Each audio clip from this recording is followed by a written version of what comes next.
dòng thư tay em gửi trao anh ngày nào, giờ còn là hư vô em gửi anh đây lời chào.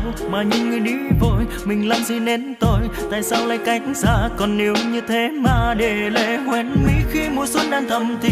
Nhìn người mà ra đi anh chẳng níu kéo điều gì, mà nghe sao đáng thương, nhìn nhau như cố hương, tìm em ở bốn phương vì say nên vẫn vương. Em ơi vô tình chủ tình mình gặp không may, em ra nơi này để giọt lệ ở bên đấy.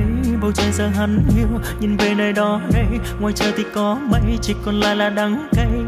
Thương cha thương mẹ để đành lòng mà quay lưng, 25 âm lịch nhìn người cười mà dưng dưng, khi kia là pháo hoa rộn ràng người đến xem, hoa hàng mừng kết duyên, còn phần mình là hết duyên. Anh như trẻ lạc còn tăm tối giữa rừng thông, nơi cánh chim nhỏ lạc đàn tìm bến đỗ để ngừng trông. Anh là một con đom đóm mất ánh sáng đến xoay vòng, gieo cho anh cả một mầm sống nhưng chẳng chịu khô vun trồng. Vì lúc ấy ta còn trẻ nên đời bạc và mưu sinh, anh chưa học hết lớp 10 người ta gọi là lưu linh. Anh gắn bó với sông nước và cảnh vật này hữu tình, còn người ta cho em áo lụa hỏi tại sao trong phụ mình. Tình yêu ơi bình yên ơi về đây đi, để anh ôm để gió cuốn, đêm nay ai đưa về nhà, để gió vang lên câu tình ca, để lệ hoen mi khi mùa xuân đang thầm thì. Nhìn người mà ra đi anh chẳng níu kéo điều gì, mà nghe sao đáng thương, nhìn nhau như cố hương, tìm em ở bốn phương vì say nên vẫn vương.